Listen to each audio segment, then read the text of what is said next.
आज कळवा मुंब्रा आणि त्याचबरोबर ठाणे लोकसभा या मतदारसंघातील बैठक आयुक्त महोदयांच्याकडे पार पडली। त्या बैठकीमध्ये खासदार नरेशजी म्हस्के साहेब होते, त्याचबरोबर आमदार जितेंद्रजी आव्हाड, आमचे जिल्हा प्रमुख गोपालजी लांडगे साहेब, राम रेपाळेजी, रमाकांत मडवी सगळे उपस्थित होते।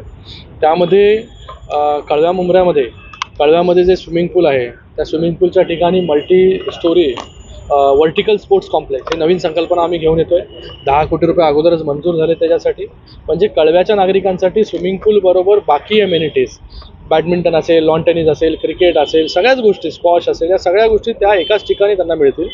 त्याचबरोबर कळव्यामध्ये एक नाट्यगृहाचं आरक्षण आहे 3 एकरचं, ते खारेगावमध्ये, ते देखील आपण डेव्हलप करतोय। त्याच धर्तीवरती वर्टिकली आपण स्टेडियम आपण बनवणार आहोत। त्या ठिकाणी देखील स्विमिंग पूल असेल, त्या ठिकाणी मल्टी स्पोर्ट्स कॉम्प्लेक्स असेल, म्हणजे कळव्याला वेगळं त्यांचं एक स्पोर्ट्स कॉम्प्लेक्स आणि खारेगावला एक वेगळं स्पोर्ट्स कॉम्प्लेक्स, या दोन्ही स्पोर्ट्स कॉम्प्लेक्स ठाणे महानगरपालिकेच्या वतीने आणि शासनाकडून जेवढा निधी, जसा आम्ही कळव्याच्या स्विमिंग पूलसाठी निधी आणला 10 कोटी रुपये, तसाच जेवढा निधी लागेल इकडे तो निधी आणण्याचं काम जे आहे ते आम्ही त्या ठिकाणी करतोय। त्याचबरोबर एक 25 एकरचा भूखंड आहे, त्या भूखंडावरती BKCच्या धर्तीवरती IT पार्क किंवा BKCच्या धर्तीवरती दुसरं BKC करता येऊ शकतं का, त्याची देखील फिजिबिलिटी चेक करण्यासाठी जे आहे ते आयुक्त महोदयांना सांगितलेलं आहे। ती जागा जी आयडेंटिफाय करायला सांगितलेली आहे। 25 एकरपेक्षा जास्त जागा जर असेल तर शासनाकडून वेगवेगळ्या सुविधा ज्या आहेत ते तिथे मिळतात, म्हणजे एक एम्प्लॉयमेंट जनरेशनच्या दृष्टिकोनातून कळव्यामध्ये एक मोठं हब जे आहे हे तयार होऊ शकतं। त्याचबरोबर ठाण्याला कोलशेतला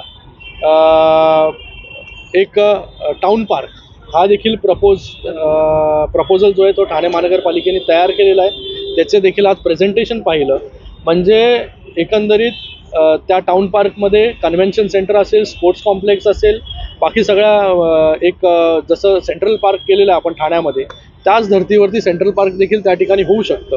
तर त्याचा आज वेगवेगळ्या डेव्हलपमेंट्सवरती आज आम्ही सगळ्यांनी मीटिंग त्या ठिकाणी घेतली। सर, 65 इमारती संदर्भात डोंबिवलीमध्ये पुन्हा नोटीस यायला सुरू झाली, त्यामुळे दीपेश म्हात्रे असेल, डोंबिवली आणि बघा 65 इमारतींचा विषय जो आहे तो शासनाकडे आहे। माननीय मुख्यमंत्र्यांनी देखील आणि उपमुख्यमंत्र्यांनी देखील सांगितलेलं आहे की आम्ही पूर्ण ताकदीने जे आहे हे त्या 65 इमारतींच्या नागरिकांच्या बरोबर आहे।